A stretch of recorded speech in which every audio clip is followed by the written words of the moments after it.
So welcome. इस video में हम देखेंगे कि सेक्शन फॉर्मूला डिराइव कैसे होता है। ठीक है, सेक्शन फॉर्मूला डेरिवेशन। ठीक है, तो आप सभी ने इस टाइप का कुछ देखा होगा सेक्शन फॉर्मूला। जैसे कोई पॉइंट है ए, x1 y1 उसके कोऑर्डिनेट है। ठीक है, कोई दूसरा पॉइंट है बी, x2 y2 उसके कोऑर्डिनेट है। ठीक है, दोनों को ज्वाइन करने वाली अगर एक लाइन बना दें हम, बीच में कोई एक पॉइंट है से पी जिसके कोऑर्डिनेट है x y। ठीक है, तो अगर पॉइंट पी ए बी को इंटरनली डिवाइड कर रहा है इन द रेशो m1/m2, तो सेक्शन फार्मूला के हिसाब से क्या होता है, एक्स वाई कोऑर्डिनेट हम निकालते हैं कुछ इस टाइप से, that is m1x2 plus m2x1 upon m1 plus m2। Similarly m1y2 plus m2y1 upon m1 plus m2। ठीक है, तो ये फार्मूला डिराइव कैसे होता है वो देखेंगे इस वीडियो में।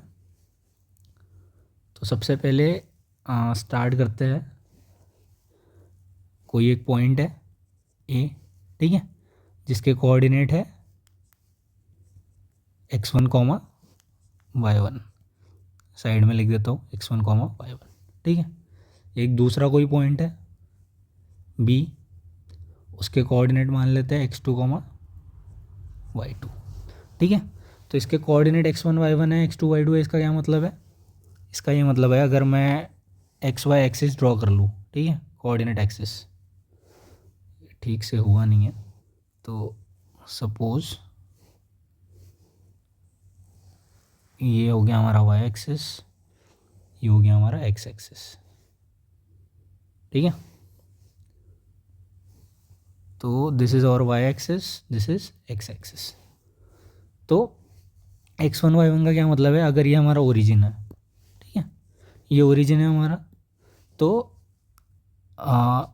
ए पॉइंट का वाई एक्सिस से जो डिस्टेंस रहेगा उसको बोलेंगे हम x1। ठीक है, मतलब x coordinate. Similarly point A का एक्स एक्सिस से जो डिस्टेंस रहेगा उसको बोलेंगे y1, मतलब y कोऑर्डिनेट। सेम होगा बी के लिए, बी का y एक्सिस से जो डिस्टेंस रहेगा उसको बोलेंगे x2, और बी का x एक्सिस से जो डिस्टेंस रहेगा वर्टिकल उसको बोलेंगे y2, y कोऑर्डिनेट। ठीक है, इन दोनों को ज्वाइन करने वाली अगर हम लाइन बना दें, ठीक है, लाइन बन गई है। अब बीच में कहीं एक पॉइंट ले लेते हैं तीसरा P, ठीक है, जिसको बोल देते हैं, जिसके कोऑर्डिनेट है P ले लिया, जिसके कोऑर्डिनेट है x y। x y का क्या मतलब है, ये मतलब है कि इस पॉइंट P का जो अगर y एक्सिस से डिस्टेंस देखेंगे तो वो आएगा x के बराबर। ठीक है, और पॉइंट P का अगर x एक्सिस से डिस्टेंस गिनेंगे तो वो आएगा y के बराबर। ठीक है, तो ये हो गया इसके कोऑर्डिनेट। तो बेसिकली क्या कर रहा है, ये जो पॉइंट P है, ये इस लाइन को अगर हम बोले point P divides line A B internally in the ratio m1/m2। ठीक है, अगर हम ये स्टेटमेंट देते हैं तो उसका क्या मतलब है, इसका ये मतलब है कि AP/PB ये जो रेशियो है ये है m1/m2 के बराबर। मतलब ये जो पॉइंट P है ये इस लाइन को दो हिस्सों में डिवाइड कर रहा है। ठीक है, और इन दोनों पार्ट का जब हम रेशियो लेंगे तो वो रेशियो कितना आएगा, m1/m2 आएगा। ठीक है, और यहाँ इंटरनली क्यों लिखा है, क्योंकि ये पॉइंट A और B के बीच में है, दैट्स वाई ये इसको इंटरनली डिवाइड कर रहा है। ठीक है, ये चीज़ क्लियर है इतनी। अब जब इतनी बात क्लियर है तो नेक्स्ट पॉइंट पे आएंगे हम। मैं क्या करता हूँ, पॉइंट ए से परपेंडिकुलर ड्रॉप करता हूँ एक्स एक्सिस पे। ठीक है, इसको मैं बोल देता हूँ, क्या बोल दूँ मैं इसको, ए बी हो गया, इसको बोल देते हैं सी। सिमिलरली यहाँ से पॉइंट बी से मैं परपेंडिकुलर ड्रॉ करता हूँ एक्स एक्सिस पे, इसको बोल देंगे डी। ठीक है, क्यों कर रहा हो पता चल जाएगा। और ए से मैं ये जो बी डी है ना लाइन, बी डी कौन सी लाइन है, ये वाली लाइन। ठीक है, तो ए से मैं यहाँ पे परपेंडिकुलर ड्रॉप करूँगा एक। ठीक है, तो ए से मैंने परपेंडिकुलर ड्रॉप किया, तो ए बी सी डी हो गया, इसको इस पॉइंट को बोल देंगे ई। ठीक, अब बारी आती है मेन काम की। तो मेन काम क्या हो जाएगा, ए सी क्या है हमारा। तो जैसे मैंने बोला था पॉइंट ए का, मतलब पॉइंट ए का अगर हम एक्स एक्सिस से लेते हैं डिस्टेंस, तो वो किसके बराबर आएगा, वो आएगा उसके वाई कोऑर्डिनेट के बराबर। मतलब ए सी जो हो जाएगा, ए सी क्या हो जाएगा, ए सी हो जाएगा वाई वन के बराबर। क्लियर है। सेम चीज़ पॉइंट बी का अगर मैं एक्स एक्सिस से लूँ डिस्टेंस, तो क्या हो जाएगा, उसका वाई कोऑर्डिनेट हो जाएगा। तो बी डी किसके बराबर हो जाएगा, बी डी हो जाएगा वाई टू के बराबर। क्लियर है। सेम चीज़ अगर मैं पी के लिए करूँ, पॉइंट पी से अगर मैं नीचे परपेंडिकुलर ड्रॉप करूँ, इसको बोल दूँ अगर मैं क्यू, और ये जो यहाँ इंटरसेक्ट हो रहा है इसको बोल दूँ आर। ठीक है, तो यहाँ से पी क्यू क्या हो जाएगा, पी क्यू हो जाएगा हमारा, मतलब क्यू से अगर पी तक का डिस्टेंस लेंगे तो वो हो जाएगा किसके बराबर, जो पॉइंट पी है उसके वाई कोऑर्डिनेट के बराबर। तो पी क्यू हमारा हो गया वाई के बराबर। क्लियर है। अभी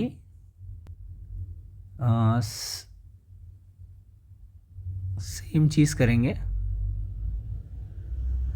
कि ए सी हो गया, बी डी हो गया, पी क्यू हो गया। अब ये 90 डिग्री है, ये भी 90 डिग्री होगा क्योंकि ये स्ट्रेट लाइन है और ये उसको परपेंडिकुलर ड्रॉ किया है। ठीक है, तो ये कोऑर्डिनेट निकल गए हमारे। अब यहाँ से पी आर क्या आ जाएगा, ठीक है, तो ये देख लेते हैं पी आर क्या आ जाएगा। पी आर आ जाएगा हमारा, पी आर हो जाएगा हमारा पी क्यू, मतलब अगर हम पी क्यू देखें तो पी क्यू किसके बराबर है, पी क्यू है P R plus R Q के बराबर। ठीक है, और यहाँ से क्लियरली दिख रहा है ये जो आर क्यू है वो किसके बराबर है, ए सी के बराबर है। ठीक है, तो P Q is equal to P R, और आर क्यू किसके बराबर है, आर क्यू ए सी के बराबर है। पी क्यू की वैल्यू क्या है, पी क्यू की वैल्यू है वाई। पी आर की वैल्यू क्या है, पी आर की वैल्यू हमें निकालनी है। ए सी की वैल्यू क्या है, ए सी की वैल्यू है वाई वन। तो यहाँ से आपकी पी आर की वैल्यू क्या आ जाएगी, पी आर की वैल्यू आ जाएगी वाई माइनस वाई वन। ठीक है, तो चौथा पॉइंट आ गया आपका P R is equal to Y minus Y one. Clear है इतना। अब अगली बात कर लेते हैं बीई की। ठीक है, बीई की बात करेंगे तो कौन सी लाइन आ जाएगी, बीई की बात करेंगे मतलब हम इसकी बात कर रहे हैं, तो ये बी डी वाली लाइन को कंसिडर कर लेते हैं। तो जब बी डी को हम लिखेंगे तो बी डी को कैसे लिखेंगे, बी डी को लिखेंगे B E plus E D के बराबर।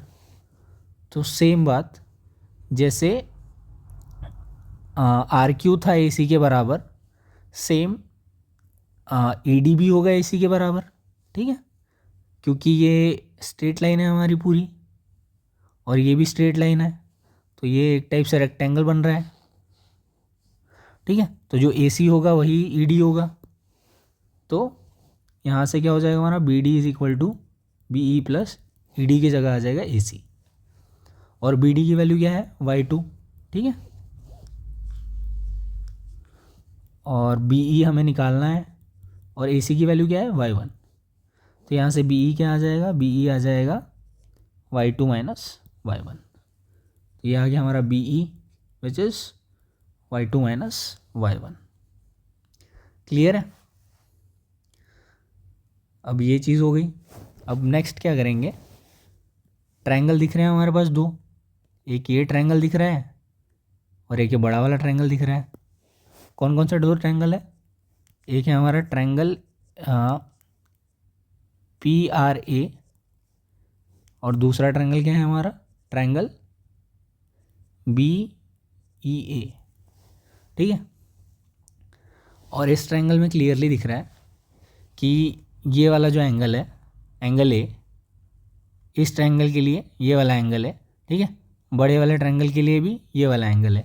तो एक एंगल क्लियरली लिख ही देता हूँ मैं, that is angle PAR is equal to angle BAE, ठीक है, दोनों ट्रायंगल में। और दूसरी चीज़ क्या है, दूसरी चीज़ ये है कि हमें पता है ये जो इस टाइप के एंगल होते हैं इनको ट्रांसवर्स एंगल बोलते हैं, ठीक है। कि दो पैरेलल लाइन जा रही है और कोई एक लाइन जा रही है, उस पैरेलल लाइन को इंटरसेक्ट करते हुए, तो ये वाले जो दो एंगल होंगे वो बराबर होंगे, ठीक है। तो जब ये दो एंगल बराबर होंगे, that is angle APR is equal to angle ABE, ठीक है। तो जब ये दोनों एंगल बराबर है, तो इस ट्रायंगल में दो एंगल्स बराबर है, तो एंगल एंगल टेस्ट से हम लिख सकते हैं एंगल मतलब triangle PRA is similar to triangle BEA, ठीक है। इतना आ गया हमारा। सिमिलैरिटी टेस्ट कौन सी लगी, एंगल एंगल टेस्ट। इतना क्लियर है। अब जब ये दोनों ट्रायंगल सिमिलर है तो इनके साइड कैसे होंगे, प्रोपोर्शन में। तो साइड जब प्रोपोर्शन में होंगे मतलब क्या हो जाएगा, ये AP/AB हो जाएगा पहला। दूसरा क्या हो जाएगा, AR/AE। और तीसरा क्या हो जाएगा, PR/BE, ठीक है। तो हमें क्या चाहिए, हमें पता है कि ये जो पॉइंट P है वो इंटरनली डिवाइड कर रहा है इन रेशियो M1/M2। तो हमें AP/PB पता है, तो ये दोनों चीज़ें पकड़ लेंगे, ठीक है। Which is AP/AB is equal to PR/BE। Clear है इतना। तो यहाँ से AB क्या आ जाएगा, AB आ जाएगा AP + PB के बराबर। तो AP और AB हो जाएगा AP + PB के बराबर, and it is equal to PR/BE। और हमें पता है AP/PB क्या है, AP/PB हमारा होता है M1/M2 के बराबर, ठीक है। तो इस साइड लेफ्ट साइड में दोनों न्यूमरेटर डिनोमिनेटर को PB से अगर डिवाइड कर देंगे तो AP/PB यहाँ हो जाएगा। नीचे क्या हो जाएगा, AP/PB + 1 इज इक्वल टू, ये हो जाएगा PR। तो PR की वैल्यू क्या निकाली हमने, y-y1, तो इट इज़ y-y1। और BE की वैल्यू क्या निकाली हमने, y2 - y1। क्लियर है। AP/PB इज M1/M2, और नीचे भी आएगा M1/M2 + 1 is equal to y-y1 upon y2 - y1। इतना क्लियर है। ये इधर चले जाएगा तो ये क्या हो जाएगा, M1/M2 क्रॉस मल्टीप्लाई कर रहा है बस, तो it is y2 - y1। Similarly ये इधर चले जाएगा तो ये हो जाएगा M1/M2 + 1 y - y। इतना क्लियर है। अब इसको मैं एज इट इज़ लिखता हूँ, या तो सॉल्व कर देता है, तो हो जाएगा M1/M2 times y2 minus M1/M2 times y1 is equal to, multiply कर देंगे तो क्या हो जाएगा, ये हो जाएगा M1/M2 times y - y1 plus y - y1, ठीक है। या तो इसको एक चीज़ कर सकते हैं हम, M1/M2 + 1 एज इट इज़ रहने देता है और इसको अलग अलग कर देते हैं, तो ये हो जाएगा पहला y minus M1/M2 + 1 × y1। Clear है। इसको स्प्लिट कर दिया तो ये क्या आ गया हमारा, M1/M2 times y2 minus M1/M2 times y1 is equal to, ये एज इट इज़ रहने देंगे क्योंकि हमें y निकालना है, ठीक है, टाइम्स y। इसको इधर लेके आ गया तो ये हो जाएगा plus M1/M2 + 1 times y1 is equal to M1/M2 + 1 times y, ठीक है। तो यहाँ से क्या हो जाएगा m1/m2 times y2 minus m1/m2 times y1 plus multiply कर लेंगे तो ये हो जाएगा m1/m2 times y1 plus y1 is equal to m1/m2 plus 1 times y। Clear है इतना? तो m1/m2 टाइम्स y1 मतलब minus m1/m2 times y1 plus m1/m2 times y1 cancel हो जाएंगे, तो ये आ जाएगा आपका m1/m2 times y2 plus y1 is equal to m1/m2 plus 1 times y।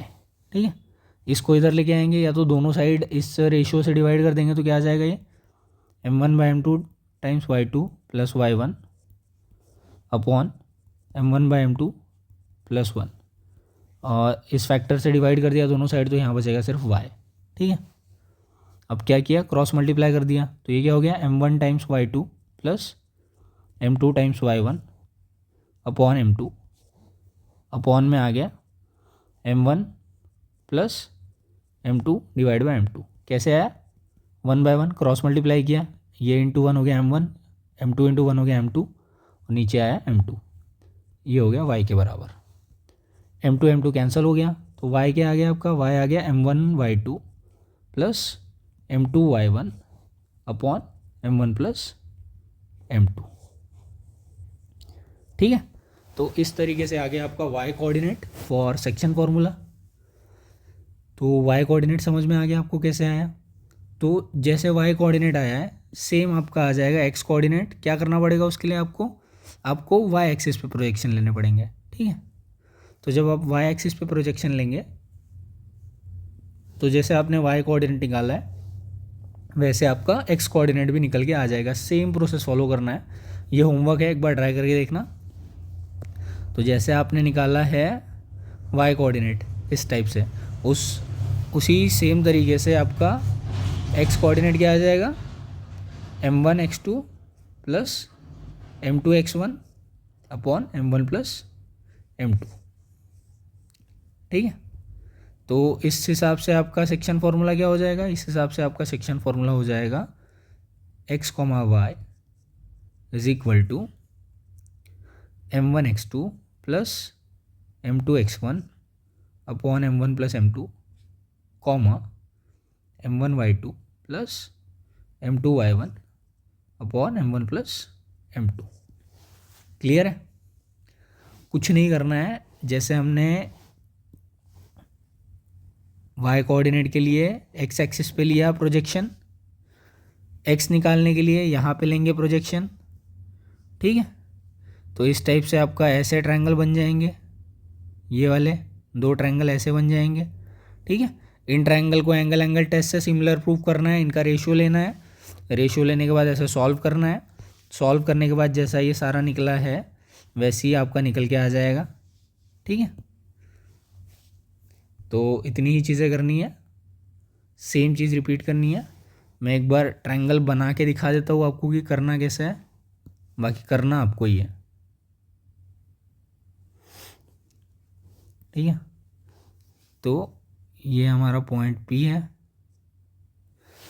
तो इसका ले लेंगे हम प्रोजेक्शन।